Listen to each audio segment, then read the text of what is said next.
Just a minute.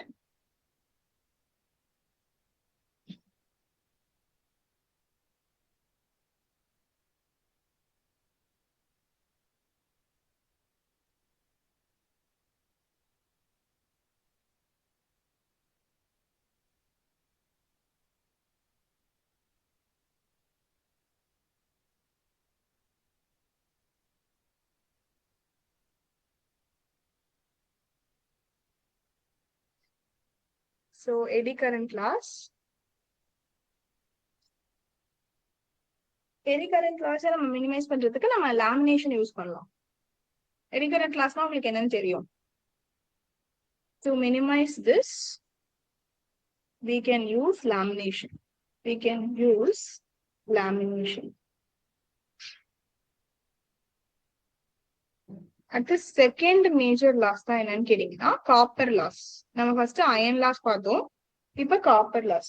Copper லாஸ்ல நமக்கு transformer வைண்டிங்ல நமக்கு ஜூல் ஹீட்டிங் எஃபெக்ட்னால ஜூல் ஹீட்டிங் எஃபெக்ட் இந்த சென்ஸ் நமக்கு அந்த இடத்துல பிரைமரி அண்ட் செகண்டரி காயில் இருக்கும் போது கரண்ட் கிரியேட் ஆகுது. அதனால மேக்னெட்டிக் ஃபீல்டு மேக்னெட்டிக் ஃபிளக்ஸ்னால நமக்கு ஹீட்டிங் எஃபெக்ட் கிடைக்குது அப்படின்னு சொல்லி நம்ம பார்த்தோம் இண்டக்ஷன் பார்க்கும்போதே.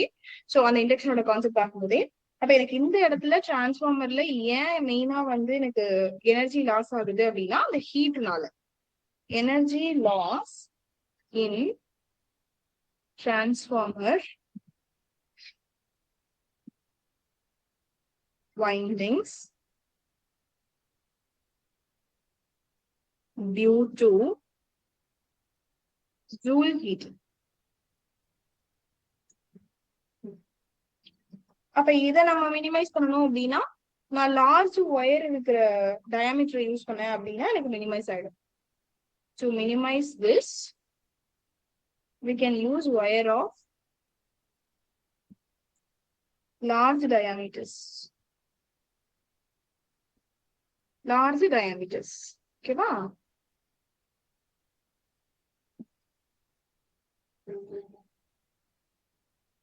Third concept என்ன அப்படின்னு கேட்டீங்கன்னா flux leakage. Flux linkage வேற, flux leakage வேற. So magnetic lines வந்து primary coilல produce ஆகுது. எனக்கு எல்லாமே கம்ப்ளீட்டா செகண்டரி காயில்ல மாறிட்டாது. பிரைமரி காயில்ல ப்ரொடியூஸ் ஆகிறது எல்லாமே எனக்கு செகண்டரி காயில் யூஸ் பண்ணிடுமான்னு கேட்டா கண்டிப்பா யூஸ் பண்ணாது. So magnetic lines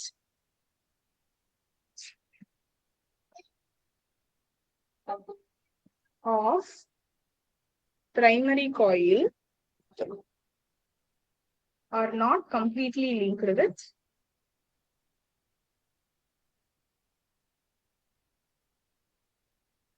secondary coil.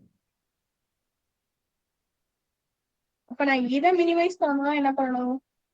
அந்த வைண்டிங்ஸோட காயில ஒண்ணு மேல ஒண்ணு வைக்கணும். இதை மினிமைஸ் பண்ணணும் அப்படின்னா டு மினிமைஸ் திஸ் வைண்டிங், அந்த காயிலோட வைண்டிங்ஸ் இருக்கு இல்லையா, winding coils R placed over one and ஒண்ணுக்கு மேல ஒண்ணு வைக்கும் போது எனக்கு மேபி இது மினிமைஸ் ஆகிறதுக்கான வாய்ப்புகள் உண்டு. எனக்கு ஃபிளக்ஸ் லீக்கேஜ் தான் கூட இருக்கணுமே தவிர ஃபிளக்ஸ் லீக்கேஜ் கூட இருக்கக்கூடாது. ஓகேவா?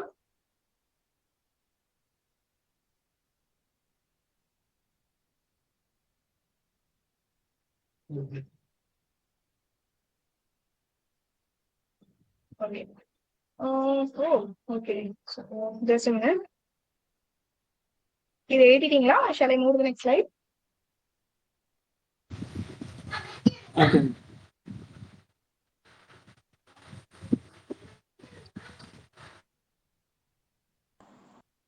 Yes, ma'am. ஸோ இப்போ வந்துட்டு சோஃபார் நம்ம மெயினாக பார்த்துருக்கிறது 3 கான்செப்ட் பார்த்துப்போம் இல்லையா? இண்டக்ஷன் காயில்னா என்ன அப்படின்னு பார்த்தோம், லைட்டா அதனுடைய அப்ளிகேஷன்ஸ் பார்த்தோம், அதுக்கப்புறம் எடி கரண்ட்ஸ் பிரச்சனை இன்ட்ரெஸ்டிங், அதுக்கப்புறம் வந்துட்டு நம்ம பார்த்தது டிரான்ஸ்ஃபார்மர் பார்த்தோம். இப்ப இதோட இருக்கு. இப்ப அடுத்த டாபிக் என்ன அப்படின்னு பாத்தீங்கன்னா ஸ்கின் எஃபெக்ட் அப்படின்னு ஒரு டாபிக் இருக்கு.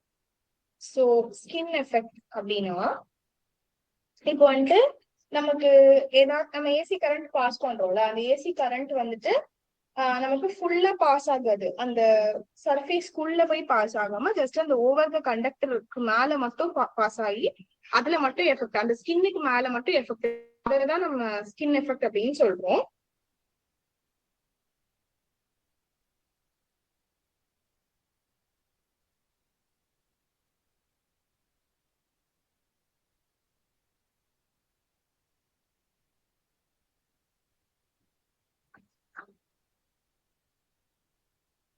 இப்போ நமக்கு டைரக்ட் கரண்ட்ல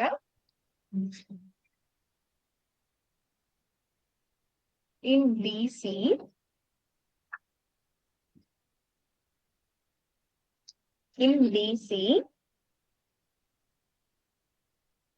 current distributed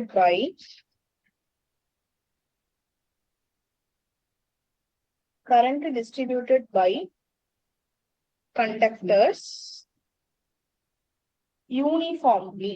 எனக்கு அது டிசி கரண்டா இருந்தா பிரச்சனையே கிடையாது, யூனிஃபார்மா எனக்கு டிஸ்ட்ரிபியூட் ஆயிடும். ஆனா அதுவே ஏசி கரண்டா இருந்தா ஒரு நான் யூனிஃபார்ம் டிஸ்ட்ரிபியூஷன் இருக்கும். நான் யூனிஃபார்ம் டிஸ்ட்ரிபியூஷன் ஆஃப் கரண்ட். சரியா? எனக்கு அந்த இடத்துல ஏசி கரண்டா இருந்ததுன்னா எனக்கு டிஸ்ட்ரிபியூஷன் ஈவனா இருக்காது. அப்போ இந்த phenomenon in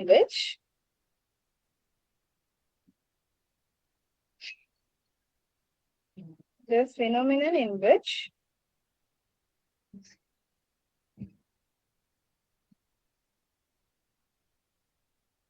AC tends to flow near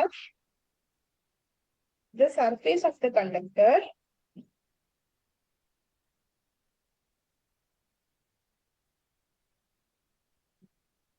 rather than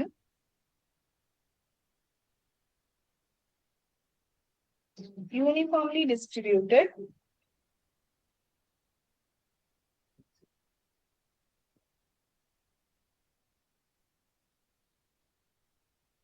throughout cross section.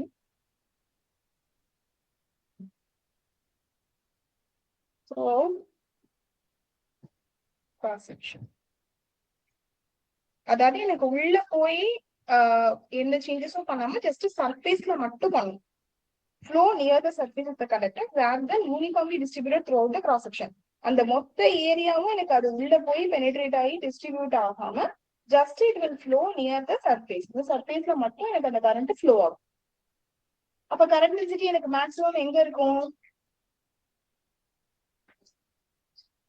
சர்ஃபேஸ்ல இருக்கும். சென்டருக்கு போக போக போக போக அப்படியே குறையா இருக்கும்.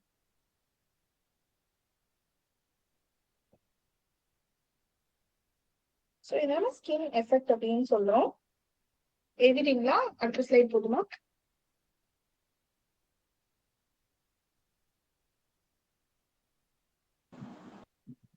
மேம். சோ எனக்கு என்னுடைய கரண்ட் டென்சிட்டி எங்க மேக்ஸிமமா இருக்கும் அப்படின்னா, current density is maximum at the surface of the coil. I mean maximum at the surface and decreases towards centers.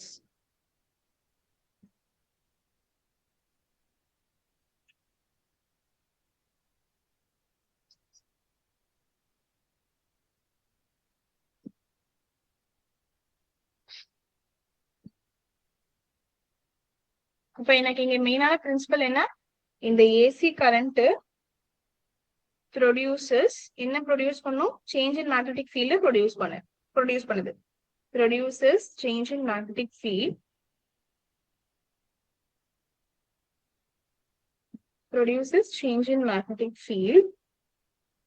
this induces eddy current. இல்லையா? எனக்கு மேக்னெட்டிக் ஃபீல்ட் கிரியேட் ஆச்சு அப்படின்னாலே EMF produce ஆகும். அதுக்கப்புறம் நம்ம படிச்ச கான்செப்ட் என்ன? this induces எப்படி அழகா அப்ளிகேஷன் கொண்டு வந்திருக்காங்கன்னு புரியுதா? அந்த முன்னாடி படிச்சதை இங்க அப்ளை பண்றோம். this induces eddy currents inside the conductor. எனக்கு கண்டக்டர்ல eddy current இது ஃபார்ம் பண்ணும்.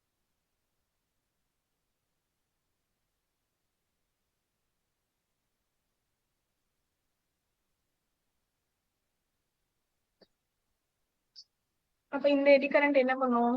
these eddy current எதை ஆப்போஸ் பண்ணும்? opposes current flow. current flow-வை எனக்கு அப்போஸ் பண்ணும். current flow at the center. ஏன்னா எனக்கு சர்ஃபேஸ்ல தானே நிறைய கரண்ட் கிடைக்கும், சென்டர்ல எனக்கு கிடைக்காது. ஸோ சென்டர்ல எனக்கு இதை அப்போஸ் பண்ணும். இப்போ கரண்ட் எனக்கு ஷிஃப்ட் டுவர்ட்ஸ் சர்ஃபேஸ். அப்ப எனக்கு ஸ்கின் எஃபெக்டோட மெயின் கான்செப்ட் என்ன அப்படின்னு பாத்தீங்கன்னா, எனக்கு அந்த ஸ்கின் மேலேயே எந்த கரண்டா இருந்தாலும் மூவ் ஆகும், எந்த கரண்டா இருந்தாலும் ஃப்ளோ ஆகும். ஸ்கின்னை பெனிட்ரேட் பண்ணி டெப்த் ஆகி உள்ள போய் எந்த விஷயத்தையும் பார்க்காது. ஓகேவா?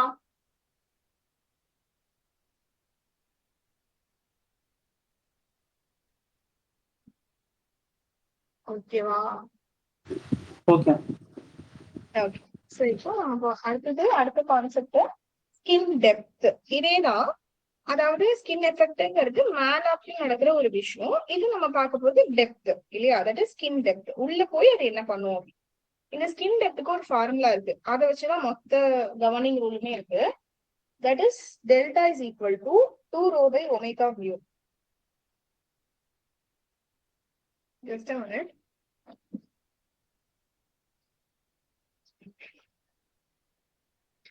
Delta is equal to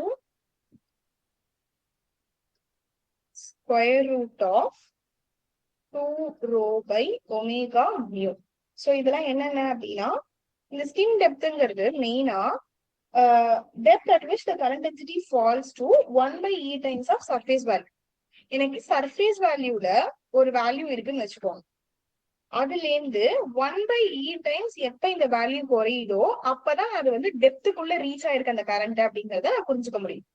1 by e டைம்ஸ்ங்கிறது approximately 0.7 something நினைக்கிறேன், எனக்கு எக்ஸாக்டா அதோட வேல்யூ ஞாபகம் இல்ல.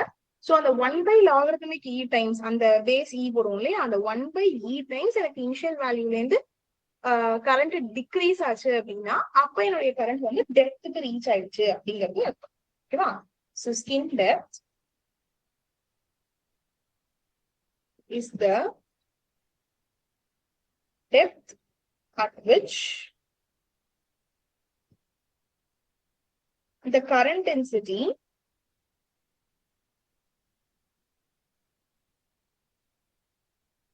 falls to 1 by e of surface value. Surface வேல்யூக்கு எனக்கு 1 by e டைம்ஸ் எனக்கு ரெடியூஸ் ஆச்சு அப்படின்னா அதை வந்து ஸ்கின் டெப்த், அந்த டெப்த் நான் வந்து ஸ்கின் டெப்த் அப்படின்னு சொல்றேன். ஸ்கின் எஃபெக்ட்டுக்கும் ஸ்கின் டெப்த்துக்கும் வித்தியாசம் புரியுதா? எனக்கு அது மேலேயே நடந்துட்டா எஃபெக்ட், கொஞ்சம் டீப்பா போய் நடந்தா டெப்த். சோ இதுல இருக்கிற ரோ வந்து ரெசிஸ்டிவிட்டி அண்ட் ஒமேகா நமக்கு தெரியும் ஃப்ரீக்வன்சி. இங்க நமக்கு ஆங்குலர் ஃப்ரீக்வன்சி, பிகாஸ் ரொட்டேட்டிங் எஃபெக்ட்ல இருக்கு இல்லையா, ஸோ 2 π f. இப்போ ஆங்குலர் ஃப்ரீக்வன்சி அண்ட் வேற என்ன இருக்கு, மியூ. மியூ நமக்கு தெரியும், மியூ என்னது, பெர்மியபிலிட்டி. எவ்வளோ amount of magnetic field range நம்ம அதுல பெர்மிட் பண்றோம், பெர்மியபிள் பண்றோம்.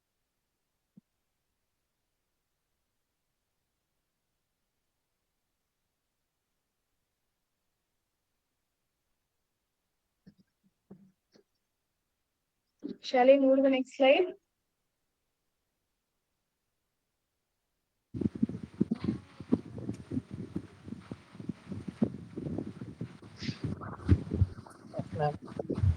Okay. So இப்போ எனக்கு frequency ஜாஸ்தியா இருக்கு, ஹை frequency. ஸ்கின் எஃபெக்ட் என்ன ஆகும், ஸ்கின் டெப்த் என்ன ஆகும்?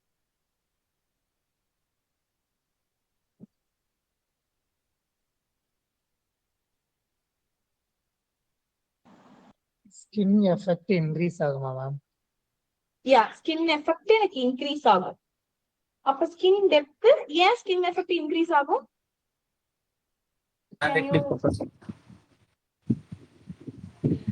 அப்படியா? நம்ம ஸ்கின் எஃபெக்ட்டுக்கு ஃபார்முலா பார்த்துமா? நோ மேடம், அந்த சர்ஃபேஸ்ல எல்லாமே கரெக்ட்டா பரவுது. சர்ஃபேஸ்ல எல்லாமே அதிகம் மேக்ஸிமம் கரண்ட் இருக்கு அப்படி. அதான், அது எப்படி நீங்க சொல்றீங்க? ஹை ஃப்ரீக்வன்சிங்கறத how could you relate it ன்னு நான் கேக்குறேன்.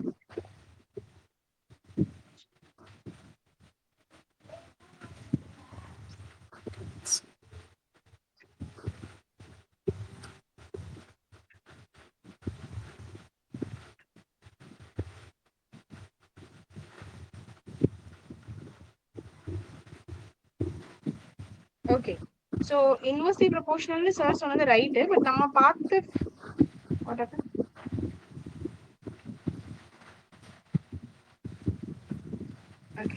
நம்ம பார்த்த ஃபார்முலா ஸ்கின் டெப்த்துக்கு பார்த்தோம். ஸ்கின் டெப்த்ல எனக்கு என்ன அப்படின்னா இங்க எனக்கு எதுக்கு இங்க ஃப்ரீக்வன்சி பாருங்க இங்க இருக்கு. இப்ப ஸ்கின் டெப்த்ல எனக்கு வந்து எஃபெக்ட் கம்மியா இருக்கும். அப்ப டெப்த்ல ஒரு விஷயம் கம்மியா இருக்கு அப்படின்னா அது கண்டிப்பா மேல நல்லா இருக்குன்னு அர்த்தம். ஹை ஃப்ரீக்வன்சில எனக்கு ஸ்கின் டெப்தோட ஃபார்முலா வச்சு நான் என்ன சொல்றேன் அப்படின்னா ஸ்கின் டெப்த் கம்மியா இருக்குன்னு சொல்றேன். இப்போ ஆப்வியஸா எனக்கு ஸ்கின் எஃபெக்ட், அதாவது ஸ்கின்னுக்கு மேல நடக்கிறது கண்டிப்பா கூட இருக்கணும். பிகாஸ் இது ரெண்டும் எனக்கு இன்டர் கனெக்டட். இது இன்க்ரீஸ் ஆச்சு அப்படின்னா அந்த எனக்கு இதான் எனக்கு சர்ஃபேஸ் அப்படின்னா இங்க ஏதோ ஒண்ணு நடக்குது, இங்க ஏதோ ஒண்ணு நடக்கிறது கம்மியா இருக்குன்னா ஆப்வியஸா எனக்கு இங்க நடக்கிறது அதிகமா இருக்கு. That's it. பட் ஆனா நம்ம கனெக்ட் பண்றது ஸ்கின் டெப்தோட ஃபார்முலா வச்சு கனெக்ட் பண்றோம். இப்போ இது first case, I mean first factor.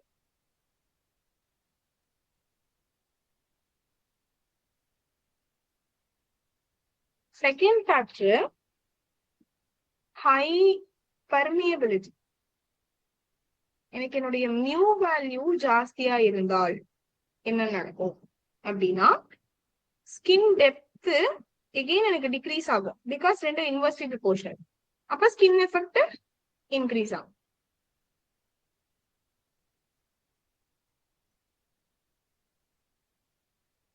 அதே மாதிரி ரெசிஸ்டிவிட்டில என்ன ஆகும்? ஸ்கின் டெப்த் என்ன ஆகும்? ஸ்கின் எஃபெக்ட் என்ன ஆகும்?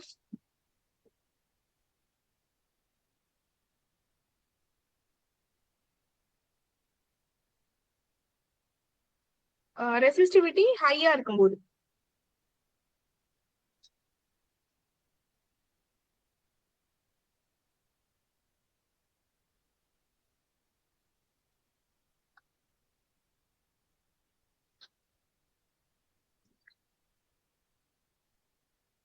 என்ன ஆகும்? ஹையா இருக்கும் மேடம். எஸ், ஸ்கின் டெப்த் ஹையா இருக்குமா சார்? எஸ், டெப்த்லாம் கரெக்ட். இது டைரக்ட்லி ப்ரொபோர்ஷனல் இல்லையா? ஸ்கின் எஃபெக்ட் எனக்கு கம்மியா இருக்கும். கம்மியா இருக்கும். அதே ரெசிஸ்டிவிட்டி கம்மியா இருந்தா இது அப்படியே உல்டாவா வரும். தட் இஸ் லோ ரெசிஸ்டிவிட்டியா இருக்குங்கிற பட்சத்துல எனக்கு ஸ்கின் டெப்த் கம்மியா இருக்கும், ஸ்கின் எஃபெக்ட் அதிகமா இருக்கும். சி இது வந்து இங்கதான் ஹை கொடுத்துருக்கீங்க, லோ கொடுக்கும்போது இது கூட தெரியாதா அப்படின்ற மாதிரி யோசிக்க வேண்டாம். பிகாஸ் நமக்கு அந்த இது படிக்கலன்னா அந்த ஸ்பாட்ல நமக்கு கிளிக்கே ஆகாது. அது என்ன பிரச்சனைன்னு தெரியல. அது எல்லாருக்கும் அப்படியா இல்லை எனக்கு மட்டும் தான் அப்படியான்னு தெரியல. இல்ல அதுக்காக தான் சின்ன சின்ன விஷயமா இருந்தாலும் இங்கதான் சொல்லிட்டோமே நீங்க சொல்லாம மூவ் ஆகாம அதை சொல்லிட்டு போறதுக்கான ரீசன். சரியா? அப்ப நாளையுமே நீங்க நோட் பண்ணிக்கோங்க. இப்போ ஹை ஃப்ரீக்வன்சில என்ன கதை, ஹை நியூல என்ன கதை, ரெசிஸ்டிவிட்டி ஹை ஆகும் போது என்ன, லோ ஆகும் போது என்ன. அப்ப நான் இந்த ஸ்கின் எஃபெக்டை ரெடியூஸ் பண்ணணும் அப்படின்னா எனக்கு என்னென்ன விஷயங்கள் தேவை? டு ரெடியூஸ் ஸ்கின் எஃபெக்ட் நான் என்னென்னலாம் பண்ணலாம்?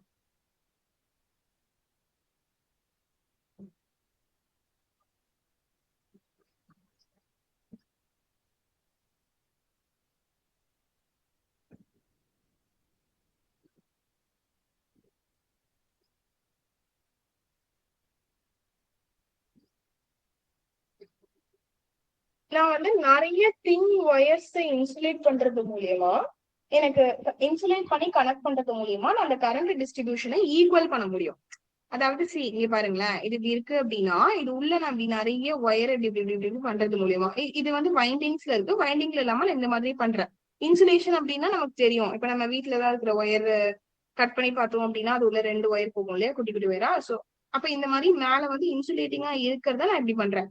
அப்ப எனக்கு பாருங்க கொஞ்சம் கூட கேப்பே இல்ல. கொஞ்சம் கூட கேப்பே இல்லைன்னா எனக்கு என்ன ஆகும்? என்னுடைய கரண்ட் டிஸ்ட்ரிபியூஷன் சர்ஃபேஸ்லயுமே எனக்கு ஈவனா இருக்கும். சோ ஃபர்ஸ்ட் அந்த மாதிரி இருக்கிற ஒயருக்கு ஒரு பேர் உண்டு, லிட்ஸ் ஒயர் அப்படின்னு. லிட்ஸ் ஒயர் அப்படின்னா என்ன மேம் அப்படின்னா அதான் மெனி தின் இன்சுலேட்டட் ஒயர். மெனி தின் தின்னா இருக்கிற insulated wires are connected together so current distribution is equal. current distribution உங்களுக்கு எப்படி கிடைக்கும்? ஈக்குவலா கிடைக்கும். அப்புறம் நீங்க வந்துட்டு ஃபில்டா இருக்கிற கண்டக்டரை யூஸ் பண்ணாதானே அது டெப்த்துக்கு போறதுக்கான விஷயமே. நான் ஹாலோ கண்டக்டர் யூஸ் பண்ணிட்டேன்னா அது எனக்கு இன்னும் ஈஸி இல்ல. Hollow conductors can be used. அப்ப என்ன ஆகுவாங்க? Current flows mostly on surface.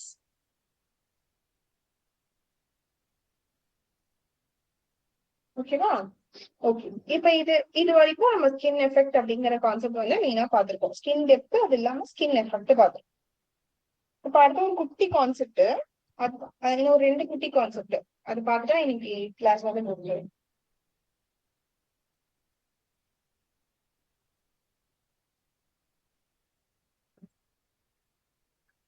நமக்கு இப்போ ஏசி இப்ப நம்ம இங்க ஸ்கின் டெப்த்ல ஸ்கின் எஃபெக்ட்ல எல்லாம் பார்த்தது எல்லாமே என்ன கரண்ட் பார்த்தோம்? ஏசி கரண்டா டிசி கரண்டா?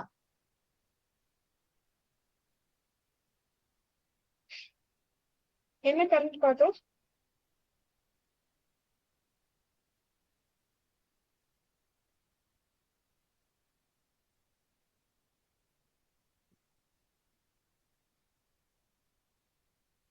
டிசி கரண்ட்ல மேக்ஸிமம் கரண்ட் டிசில மேக்ஸிமம் இருக்கும். நம்ம என்ன கரண்ட் பார்த்தோம் அப்படின்னு கேக்குறேன்.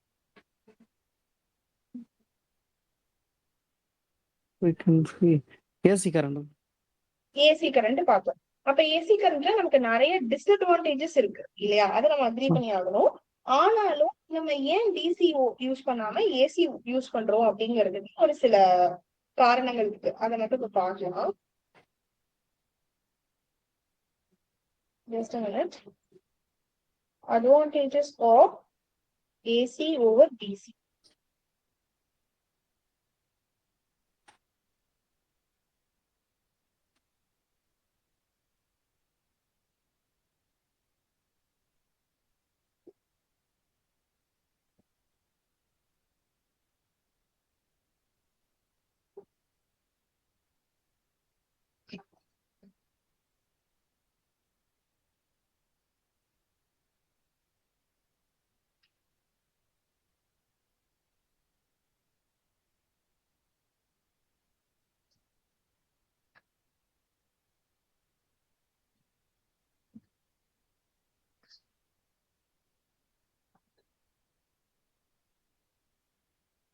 நமக்கு மெயினான ஒரு டாபிக் என்ன அப்படின்னு பாத்தீங்கன்னா, ஏசி வோல்டேஜ் வந்து நம்ம ஈஸியா டிரான்ஸ்ஃபார்மர் யூஸ் பண்ணி இன்க்ரீஸோ டிக்ரீஸோ பண்ணிக்க முடியும். ஆனா டிசி வோல்டேஜ் அப்படி பண்ண முடியாது. AC voltage can B increased or decreased by using transformer.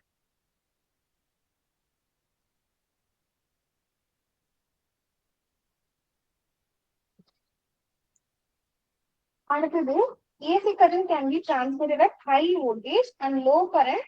This reduces power loss.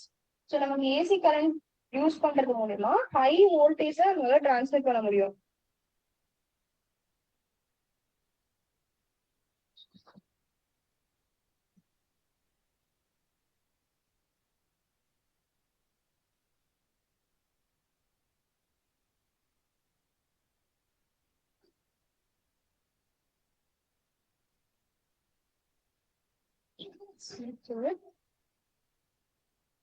High வோல்டேஜ்ல என்னால டிரான்ஸ்மிட் பண்ண முடியும்.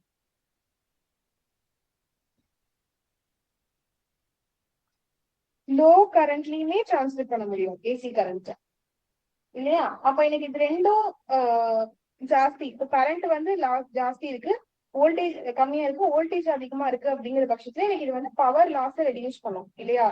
ஏன்னா பவர் லாஸ் நமக்கு என்ன ஃபார்முலா படிச்சோம்? Power loss is reduced. So power formula படிக்கும் போது P is equal to I square R. அப்ப எனக்கு கரண்ட் கம்மியா இருக்கு அப்படின்னா கண்டிப்பா இதனுடைய வேல்யூ கம்மியா இருக்கும். Voltage V is equal to IR. அப்போ எனக்கு இதனுடைய இது ரெண்டும் டைரக்ஷன் வந்து எனக்கு டைரக்ட்லி ப்ரொபோர்ஷனலா இருக்கு. அப்ப இதையும் நம்ம வந்து என்ன பண்ணோம்? ஹை பண்ணோம் அப்படின்னா எனக்கு கண்டிப்பா என்னுடைய பவர் வந்து லெட்ல இன்க்ரீஸ் ஆகும். ஆனா நமக்கு லாஸ் வந்து கம்மியாகும். பவர் லாஸ் நமக்கு லெட்ல என்ன ஆகும்? ரெடியூஸ் ஆகும். நம்மளால டிரான்ஸ்மிட் பண்ண முடியும் ஹை வோல்டேஜ்லயும் அப்படிங்கறதுதான் மெயினா ஏசி கரண்டோட ஒரு அட்வான்டேஜ். அதனாலதான் நம்ம டிசி யூஸ் பண்ணாம ஏசியை ஜாஸ்தி யூஸ் பண்றதுக்கான ஒரு காரணம். அதுக்கப்புறம் என்ன அப்படின்னு கேட்டீங்கன்னா, efficient for long distance transmission. அதுவும் ஒரு முக்கியமான point. Efficient for long distance transmission.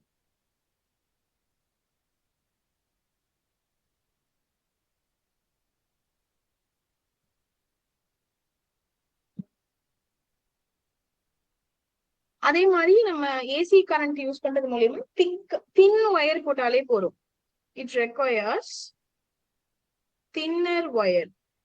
Thin wires போட்டாலே போதும். Thinner wires. சோ அது நமக்கு என்ன ஆகும்? காஸ்ட் ரெடியூஸ் பண்ணும். reduces cost of transmission lines.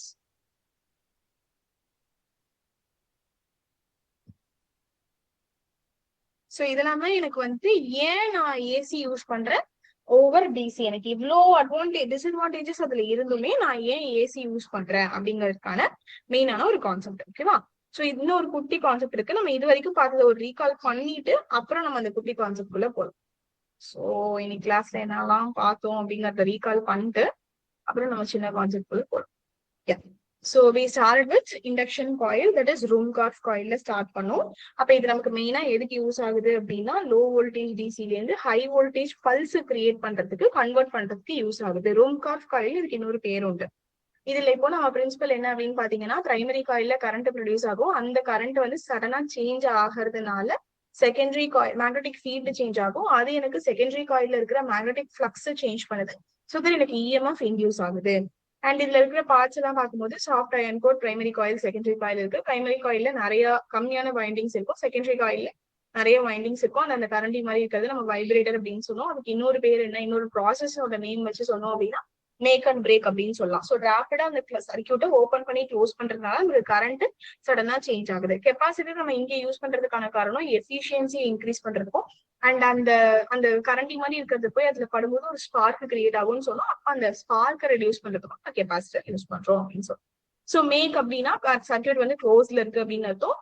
Break அப்படின்னா சர்க்கியூட் ஓப்பன்ல இருக்கு அப்படின்னு அர்த்தம். நமக்கு இந்த இடத்துல அவுட்புட் வந்து கண்டினியூஸா இல்ல. அண்ட் இது நமக்கு அப்ளிகேஷன்ஸ் என்னென்ன அப்படின்னா, ஸ்பார்க் பிளக், இக்னிஷன் சிஸ்டம், எக்ஸ்ரேட்டிவ், கேஸ் டிஸ்சார்ஜ் டியூப்ஸ் எல்லாம் யூஸ் பண்றோம். அடுத்தது எடி கரண்ட். எடி கரண்ட் வந்து நமக்கு இண்டக்ஷனோட எக்ஸாம்பிள் வச்சு சொன்னோம். சோ அது வந்து ஒரு சர்க்குலேட்டிங் கரண்ட் ஒரு கண்டக்டரோட பாடியில நமக்கு கிடைக்கும். அண்ட் எப்போ அப்படின்னா நமக்கு கண்டிப்பா மேக்னெட்டிக் ஃபீல்ட்ல சேஞ்சஸ் இருக்கணும். அப்ப இதே நான் ஒரு ஒயர் மாதிரி வச்சு அந்த இடத்துல நான் எடி கரண்ட் கிரியேட் பண்ணணும்னு நினைச்சேன்னா என்னால பண்ண முடியாது. கண்டிப்பா என்னுடைய கண்டக்டிங் மெட்டீரியலுக்கு வந்து ஒரு நல்ல சர்ஃபேஸ் இருக்கணும். அப்பதான் என்னோட எடி கரண்ட் வந்து அந்த இடத்துல கிரியேட் ஆகும். ஏன்னா பாருங்க, அது ப்ரொடியூஸ் ஆகுது இந்த மாதிரி ஒரு சர்க்குலர்ல தான் ப்ரொடியூஸ் ஆகுது. இந்த பர்பிள் கலர்ல இருக்கிறதா எனக்கு எடி கரண்ட். ஓகேவா? யா. சோ அது நமக்கு ஃபார்மேஷன் ஆஃப் எடி கரண்ட் ரெண்டு இருக்கு. ஒரு ஃபார்மேஷன் என்ன அப்படின்னு பாத்தீங்கன்னா, நான் பிளேட்டை மூவ் பண்ணலாம். அண்ட் இன்னொரு ஃபார்மேஷன் என்ன அப்படின்னா, மேக்னெட்டிக் ஃபீல்டை வேரி பண்ணலாம். ஒண்ணு நான் பிளேட்டை மூவ் பண்றது மூலியமா மேக்னெட்டிக் ஃபீல்டு கிரியேட் பண்ண முடியும். இன்னொன்னு மேக்னெட்டிக் ஃபீல்டை வேரி பண்றது மூலியமா எனக்கு கரண்ட் கிரியேட் பண்ண முடியும். ஓகேவா? சோ இதனுடைய ப்ராப்பர்ட்டிஸ் பார்க்கும்போது இது வந்து க்ளோஸ்டு லூப்பா இருக்கும். அண்ட் பல்க் கண்டக்டர்ல மட்டும் தான் நமக்கு எக்ஸிஸ்ட் ஆயிருக்கும். அலாங் த ஒயர் எக்ஸிஸ்ட் ஆயிருக்காது. அண்ட் ஹீட்டிங் எஃபெக்டை ப்ரொடியூஸ் பண்ணும். அண்ட் அகெயின் இது லென்ஸ் லாவை டிபெண்ட் பண்ணி இருக்கு அப்படிங்கறதுனால the power laws which is opposing the cause producing them. So இப்ப என்ன காசு அது வந்து அப்போஸ் பண்ணுது அப்படின்னு பாத்தீங்கன்னா, நம்ம மெத்தட் 1ல கண்டக்டர் மூவ் ஆகும்போது எடி கரண்ட் வந்து மோஷனோட கண்டக்டரை அப்போஸ் பண்ணும்.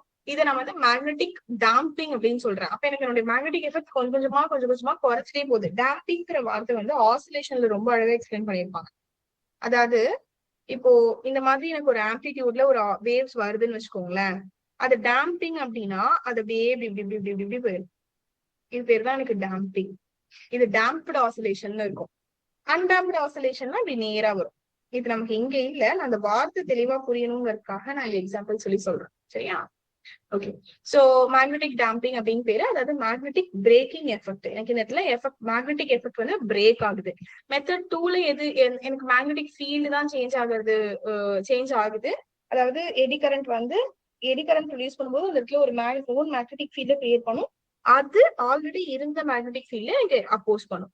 அப்ப என்னெல்லாம் நமக்கு அப்ளிகேஷன் அப்படின்னு பாத்தீங்கன்னா, induction heating, electromagnetic brakes, ஸ்பீடோமீட்டர்ஸ்ல இதை யூஸ் பண்றோம். அண்ட் எடி கரண்ட்டை நம்ம மெயினா எப்படி மினிமைஸ் பண்ண முடியும் அப்படின்னு பாத்தீங்கன்னா, ரெசிஸ்டன்ஸ் யூஸ் பண்ணி மினிமைஸ் பண்ண முடியும்.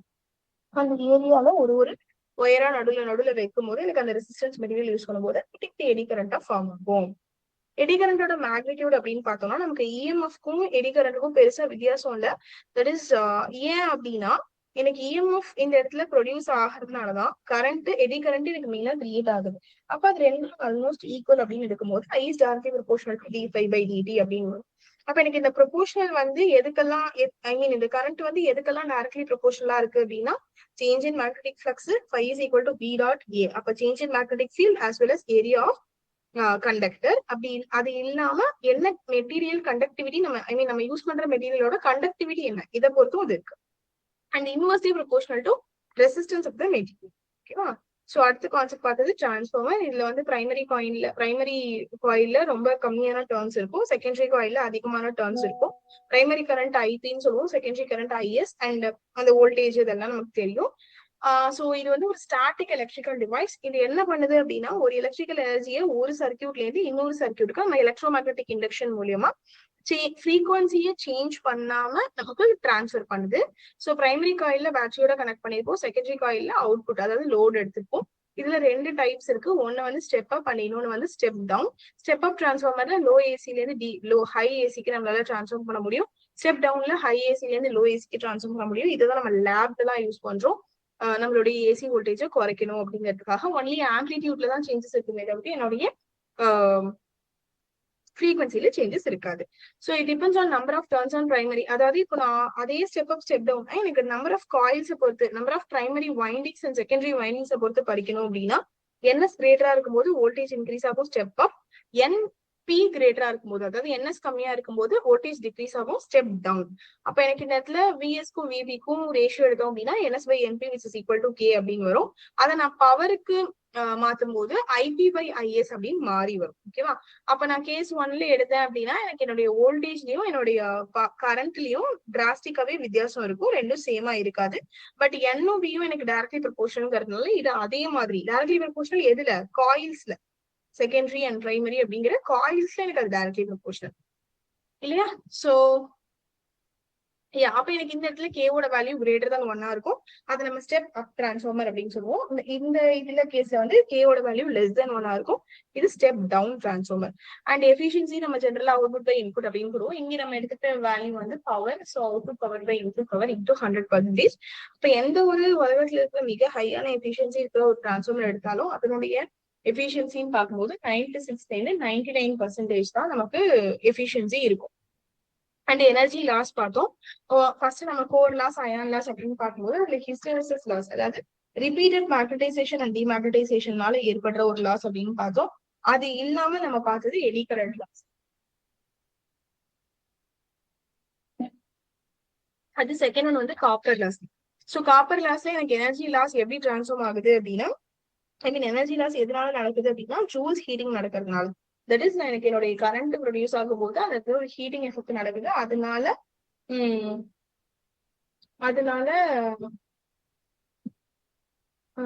just a minute.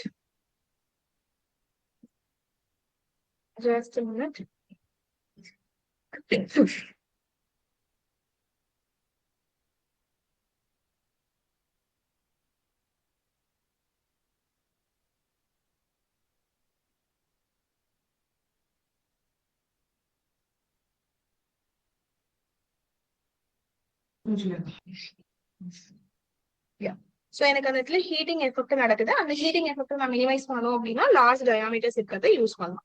அடுத்த லாஸ்ட்னு பார்க்கும்போது ஃபிளக்ஸ் லீக்கேஜ். ஃபிளக்ஸ் லிங்கேஜ் தான் ஜாஸ்தி இருக்கணுமே தவிர ஃபிளக்ஸ் லீக்கேஜ் ஜாஸ்தி இருக்கக்கூடாது. அடுத்தது ஸ்கின் எஃபெக்ட். ஸ்கின் எஃபெக்ட் என்ன அப்படின்னு பார்த்தோம்னா நம்ம பேசிக்கா அந்த ஸ்கின்னுக்கு மேலேயே நடக்கிற கரண்ட் டிஸ்ட்ரிபியூஷன். அதாவது எனக்கு அந்த சர்ஃபேஸோட கண்டக்டர்ல கரண்ட் யூனிஃபார்மா டிஸ்ட்ரிபியூட் ஆயிருக்காது. ஜஸ்ட் வந்து கண்டக்டருக்கு மேல மட்டும் தான் எனக்கு டிஸ்ட்ரிபியூட் ஆகும். ஓகேவா? அண்ட் கரண்ட் டென்சிட்டி எனக்கு எங்க மேக்ஸிமமா இருக்கும்னு பாத்தீங்கன்னா சர்ஃபேஸ்ல மட்டும் தான் மேக்ஸிமமா இருக்கும். அண்ட் ஏசி கரண்ட் எனக்கு சேஞ்ச் இன் மேக்னெட்டிக் ஃபீல்ட்ல கொடுத்துருக்கு, அதுதான் நமக்கு எடி கரண்ட் ஃபார்ம் பண்ணுது. ஸோ அடுத்து நம்ம ஸ்கின் டெப்த் எஃபெக்ட் மட்டும் பார்த்தா பார்த்தாரு டெப்த்தையும் தெரிஞ்சுக்கும். So that is delta is equal to square root of. இது ரொம்ப முக்கியம். இதை வச்சு ஃபார்முலா கேட்பாங்க. ஃபார்முலா கேட்கறாங்களோ இல்லையோ எப்படி தெரியுமா கொஸ்டின் வரும்? என்னுடைய ஒமேகா வந்து எப்படின்னா இந்த மாதிரி ஃபார்முலா எல்லாம் கொடுக்க மாட்டாங்க. ஒரு கண்டக்டர் இருக்கு, அதுல என்னுடைய ஃப்ரீக்வன்சியை நான் வந்து இன்க்ரீஸ் பண்றேன், 4 times நான் இன்க்ரீஸ் பண்றேன் அப்படின்னா ஸ்கின் டெப்தோட வேல்யூ என்ன ஆகும் அப்படின்னு சொல்லிட்டு ஸ்டேட்மெண்ட் டைப்ல கொடுப்பாங்க. கொடுத்துட்டு decreases by 2 times, increases by 2 times, decreases by 4 times, increases by 4 times கொடுப்பாங்க.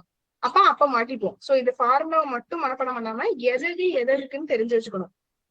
Resistivity, omega angular frequency, mu வந்து பர்மியபிலிட்டி அப்படின்னு தெரிஞ்சு வச்சுக்கணும். இந்த மாதிரி தான் இது கொஸ்டின் வரும் இந்த ஏரியால. ப்ராப்ளம் மற்றதான வாய்ப்புகள் ரொம்ப கம்மி.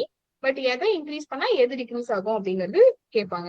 ஸோ ஸ்கின் டெப்த் அப்படின்னு பார்க்கும்போது நமக்கு எனர்ஜி டென்சிட்டி வந்து 1/3 times ஒரிஜினல்ல இருந்து எப்ப ஃபாலோ ஆகுதோ அதுதான் நம்ம ஸ்கின் டெப்த் அப்படின்னு சொல்லுவோம். அதுக்கப்புறம் ஹை ஃப்ரீக்வன்சில ஹை பெர்மியபிலிட்டில எல்லாம் எப்படி இருக்கு அப்படின்னு பார்த்தோம். ஸோ ஸ்கின் எஃபெக்ட் நம்ம வந்து ரெடியூஸ் பண்றதுக்கு என்ன பண்ணலாம், லிட் ஸ்கொயர் யூஸ் பண்ணலாம். அப்படி இல்லைன்னா எனக்கு ஹாலோ கண்டக்டர் யூஸ் பண்ணலாம். ஸோ இது ரெண்டும் மூலியமா நம்மளோட ஸ்கின் எஃபெக்ட் நம்மளால என்ன பண்ண முடியும், ரெடியூஸ் பண்ண முடியும். அடுத்தது நம்ம ஏசில இவ்வளவு டிஸ்அட்வான்டேஜஸ் இருந்தாலும் ஏன் நம்ம ஏசி ஓவர் டிசி யூஸ் பண்றோம் அப்படின்னு பாத்தீங்கன்னா, AC voltage can be increase or decreased by using transformer. அதே மாதிரி நம்மளால ஈஸியா அதை டிரான்ஸ்மிட் பண்ணிட முடியும். லாங் டிஸ்டன்ஸ் டிரான்ஸ்மிஷனுக்கு ரொம்பவே எஃபிஷியன்சி.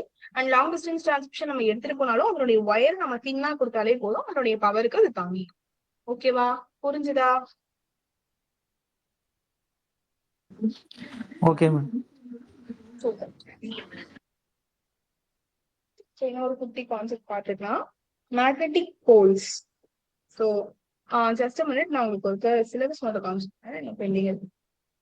ஓகே, ஸோ இப்போ இதுல வந்து என்னெல்லாம் பார்த்தோம் அப்படின்னா இன்னைக்கு கொஞ்சம் ஜாஸ்தி தான் பார்த்துட்டோம்னு நினைக்கிறேன். So Faraday laws of electromagnetic induction, self and இது இல்ல எங்கேருந்து ஸ்டார்ட் பண்ணோம், இங்கேருந்து இண்டக்ஷன் காயில இருந்து பார்த்தோம் இல்லையா.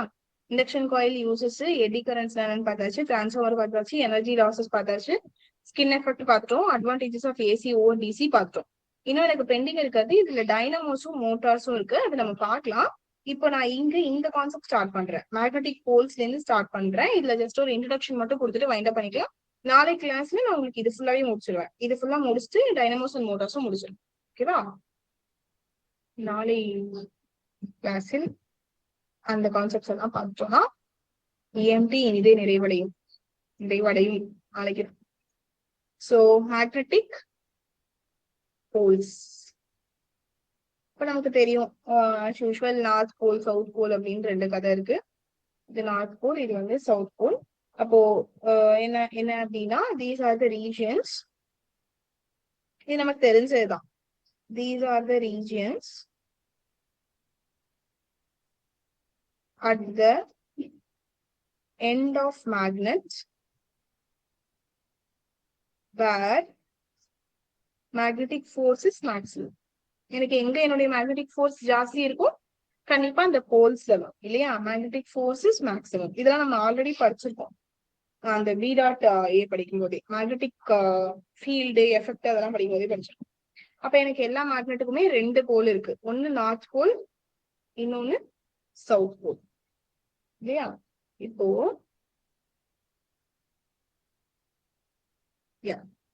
இது என்ன அப்படின்னா, இந்த ட்ரூ நார்த் அப்படிங்கிறது இது வந்து இப்போ எர்த்தோட மேக்னெட்டிக் ஃபீல்டுல இருக்கு அப்படின்னு வச்சுக்கோங்களேன். அதாவது ட்ரூ நார்த்துக்கு இன்னொரு பேர் என்னன்னா ஜியாகிரபிக் நார்த்தும் சொல்லுவாங்க. ஜியாகிரபிக் நார்த்தும் சொல்லுவாங்க.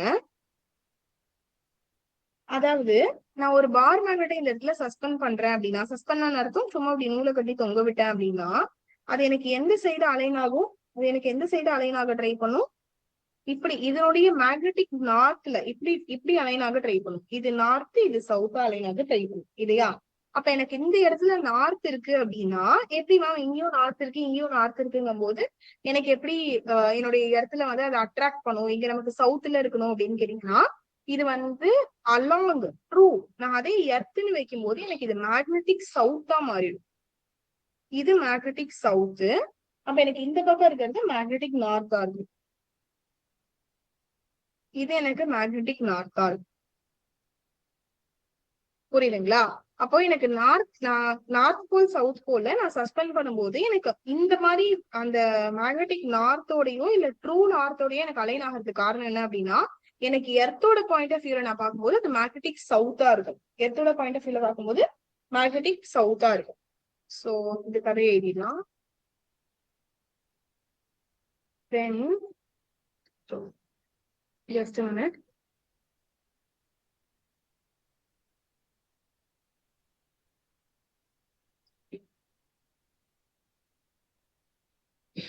when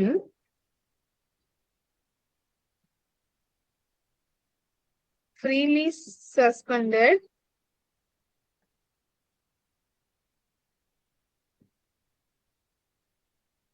என்னது freely suspended north pole அதாவது magnet magnet north pole of magnet points towards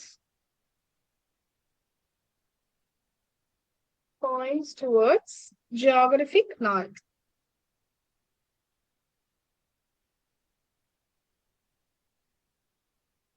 அப்போ எனக்கு எர்த்தோட ஜியோகிராபிக் நார்த் எதுக்கு ஈக்குவலா இருக்கும்? இது ஜஸ்ட் பேசிக் தான். எர்த்தினுடைய ஜியோகிராபிக் நார்த் எந்த பக்கம் இருக்கும்? எதுக்கு ஈக்குவலா இருக்கும்? எர்த்தோட மேக்னெட்டிக் சவுத்துக்கு. இப்ப புரியுதா? எர்த்தோட மேக்னெட்டிக் சவுத்துக்கு. அதே சவுத் போல் என்ன ஆகும்? ஃப்ரீலி சஸ்பெண்டட் அப்போ சவுத் போல் என்ன ஆகும் அப்படின்னா சவுத் போல் ஆஃப் மேக்னெட்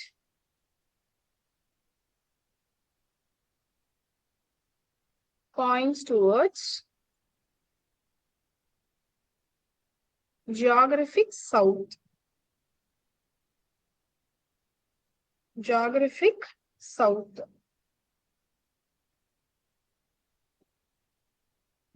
அப்ப எனக்கு எப்படி அலைனா இருக்கும் அப்படின்னு கேட்டீங்கன்னா இது எர்த்தோட ஜியோகிராபிக் சவுத் எனக்கு எதுக்கு ஈக்குவலா இருக்கும்?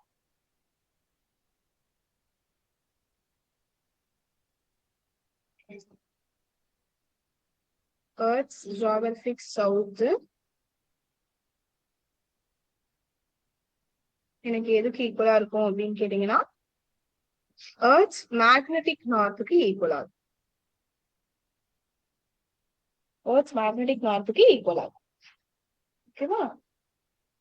அண்ட் இன்னொரு இம்பார்ட்டன்ட் இது எழுதிட்டு சொல்லுங்க. I'll move to the next slide.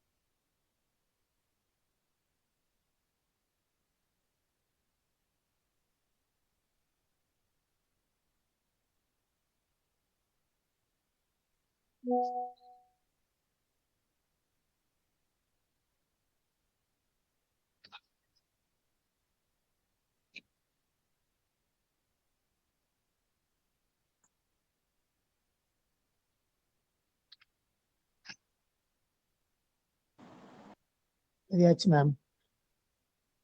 Yeah. So அப்ப எனக்கு மேக்னெட்டிக் போல்ஸ் இதுவும் நம்ம பார்த்துருக்கோம். ஸ்டில் நான் உங்களுக்கு ஒரு ரிவிஷன் கொடுக்குறேன். Magnetic poles can be isolated, right? அது என்ன லா யூஸ் பண்ணி அங்க சொன்னேன்? யார் அதை அழகா ப்ரூவ் பண்ணிருப்பாங்க அப்படின்னு சொன்ன ஞாபகம் இருக்கா?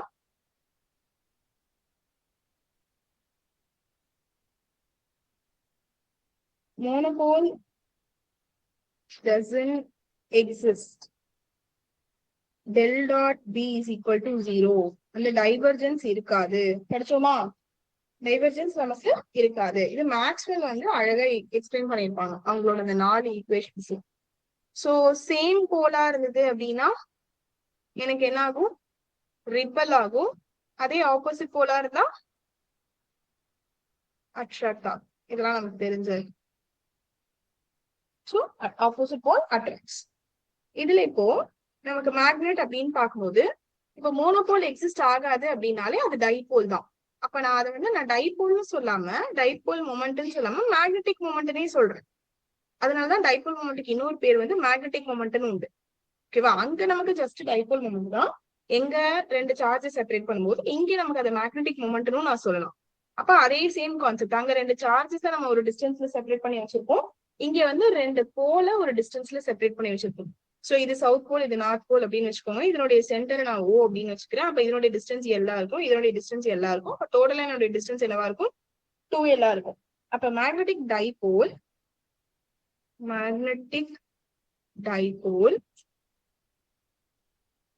is north and south pole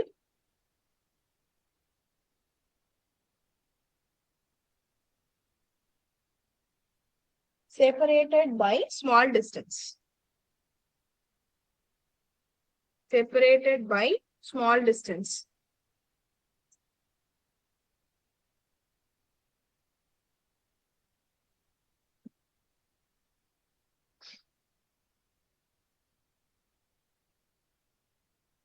separated by small distance. ஓகேவா? அப்ப இதனுடைய சிம்பல் நமக்கு ஆல்ரெடி தெரியும், P அப்படின்னு தெரியும். சோ நான் இங்க மேக்னெட் அப்படிங்கிறதுனால நான் என்ன பண்றேன்னா PM அப்படின்னு கொடுக்குறேன். சோ அங்க நம்ம சார்ஜ்னு பார்த்தோம், Q into 2D அப்படின்னு பார்த்தோம். இங்க M into 2L அவ்வளவுதான். இங்க L வெக்டர் குவான்டிட்டிங்கிறதுனால இதுவும் எனக்கு வெக்டர் குவான்டிட்டி. Mங்கிறது என்ன அப்படின்னா ஹோல் ஸ்ட்ரென்த். Mங்கிறது எனக்கு என்ன? Whole strength. 2Lங்கிறது ரெண்டுத்துக்கும் நடுவுல இருக்கிற டிஸ்டன்ஸ். அது உங்களுக்கு தெரியும் இல்லையா? இங்க Mங்கிறது எனக்கு ஹோல் ஸ்ட்ரென்த். இப்ப இதனுடைய டைரக்ஷன் எப்படி இருக்கும்? இதனுடைய டைரக்ஷன் எப்படி இருக்கும்? நம்ம ஆல்ரெடி பார்த்திருக்கோம். இன்சைட் த மேக்னெட்டா இருந்தா எப்படி இருக்கும்? North to south, south to north. Yeah, very south to north. அவ்வளவுதான். அப்போ இதனுடைய யூனிட் ஏன் அந்த யூனிட் வருதுங்கிறத நெக்ஸ்ட் கிளாஸ் எனக்கு பார்த்துட்டு வந்து சொல்லணும். இதனுடைய யூனிட் என்ன, why அந்த யூனிட் நம்ம சொல்றோம். இது homework. So that's it for today's class. If you have any doubt, wait பண்ணுங்க. இல்லைன்னா you can leave the session.